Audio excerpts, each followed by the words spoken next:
Hello everyone, ফিরে এলাম আরেকটি মজাদার রেসিপি নিয়ে।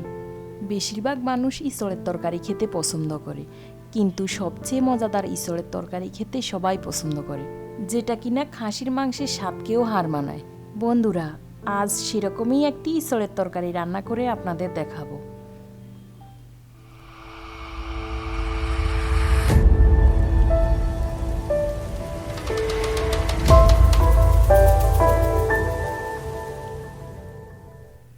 এখানে এক বাটি এঁচড় নিয়েছি, মানে একটা কাঁচা কাঁঠাল কেটে তার অর্ধেকটা নিয়েছি। এখন এগুলোকে সামান্য মাপিয়ে নেব। তার জন্য কড়াইতে অর্ধেক পরিমাণ জল ফুটিয়ে 1 চামচ নুন, 2 চামচ হলুদ গুঁড়ো এবং সামান্য সরিষার তেল দিচ্ছি। পানি টকবক করে ফুটে উঠলে ইঁচড়গুলো দিচ্ছি। অনেকেই জানে না ইঁচড় কিভাবে কাটতে হয়। ইঁচড় কাটার পদ্ধতি এবং ইঁচড় ফ্রোজেন করার পদ্ধতি আমার চ্যানেলে দেওয়া আছে, লিঙ্কটা ডেসক্রিপশন বক্সে দেওয়া থাকবে, কেউ যদি চান তো দেখে নিতে পারেন।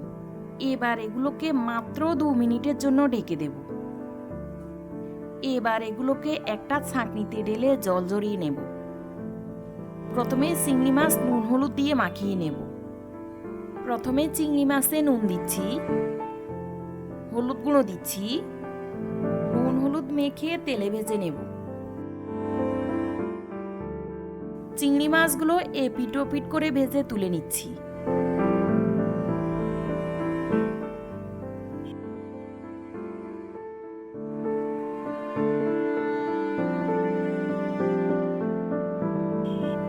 চিংড়ি মাছ ভাজা তেলেই আমি ইঁচড়গুলো ভাজবো।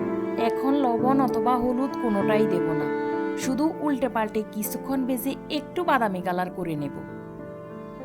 ইঁচড়ের কালার যখন এভাবে চেঞ্জ হয়ে যাবে তখন একটা বাটিতে তুলে নিচ্ছি। ইঁচড় রান্না করার জন্য কড়াইতে বেশি করে সরিষার তেল দিয়েছি। এই রান্নাটা সরিষার তেলেই করতে হবে। তেল গরম হয়ে এলে 2টা তেজপাতা দিচ্ছি। বড় সাইজের একটা পেঁয়াজ কুচি দিচ্ছি। ছোট পেঁয়াজ হলে 2টা অথবা 3টা কুচি দিতে পারেন। এবারে পেঁয়াজে বাদামি কালার আসা পর্যন্ত নাড়তে থাকবো।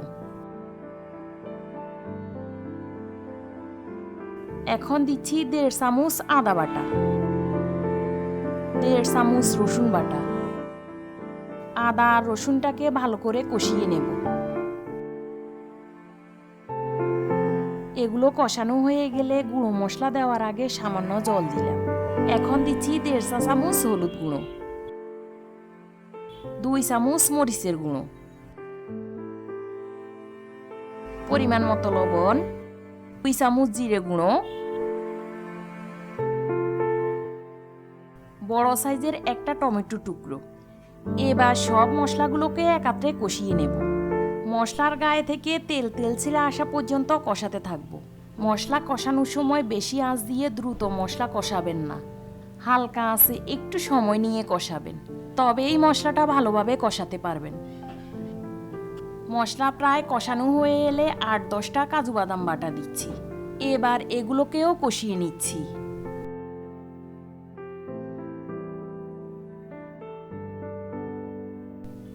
দিচ্ছি 1 চামচ চিনি। ইঁচড়ের এই রেসিপিতে চিনিটা অবশ্যই দিতে হবে, তবে ইঁচড়টা খেতে পানসা মনে হবে না, আর তরকারিতেও স্বাদ বাড়বে। মশলার গা থেকে এভাবে তেল তেল ছেড়ে আসলে ভেজে রাখা ইঁচড়গুলো দিচ্ছি। এবার ইঁচড় আর মশলাটা একসাথে কষিয়ে নেব। এ কাজটাও একটু সময় নিয়ে করবেন। কিছুটা সময় নিয়ে কষালে কি হবে, ইঁচড়ের ভেতর মশলাটা ভালোভাবে ঢুকবে।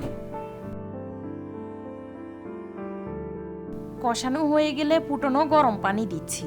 কোনোভাবেই ঠান্ডা পানি দেওয়া যাবে না, ফুটনো গরম পানি দিতে হবে। এই পর্যায়ে খুব বেশি পানি দিতে যাবেন না, এঁচড়গুলো অলরেডি সেদ্ধ হয়ে গেছে। গা মাখা মাখা ঝোল থাকবে, সেই হিসাব করে পানি দেবেন। ভেজে রাখা চিংড়িগুলো দিলাম। অনেকের মনে প্রশ্ন আসতে পারে, চিংড়ির বদলে অন্য কোনো মাছ দেওয়া যাবে কিনা। দেওয়া যাবে না তা নয়, কিন্তু এঁচড় চিংড়ি মাছ দিয়েই খেতে সবচেয়ে বেশি মজা। চিংড়ি মাছ ছাড়া অন্য কোনো মাছের সাথে এঁচড় খুব একটা ভালো যায় না। এখন চামচ ভর্তি করে দিচ্ছি 1 চামচ গরম মশলা গুঁড়ো, আপনি এই পরিমাণ মাংস রান্না করার সময় যতটুকু গরম মশলা দেবেন তার থেকে একটু বাড়িয়ে দিতে হবে। গরম মশলাটা মিশিয়ে নিয়ে 2 চামচ ঘি দিচ্ছি।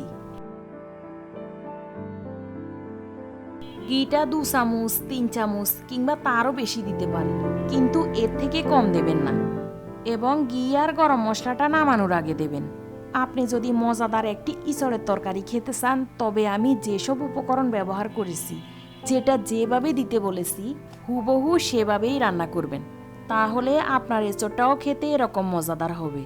এবার এগুলোকে চুলা থেকে নামিয়ে গরম গরম পরিবেশন করব। সিরিয়াসলি বলছি, এটা খেতে এতটাই ভালো হয় যে আপনি মাংসের স্বাদও ভুলে যাবেন।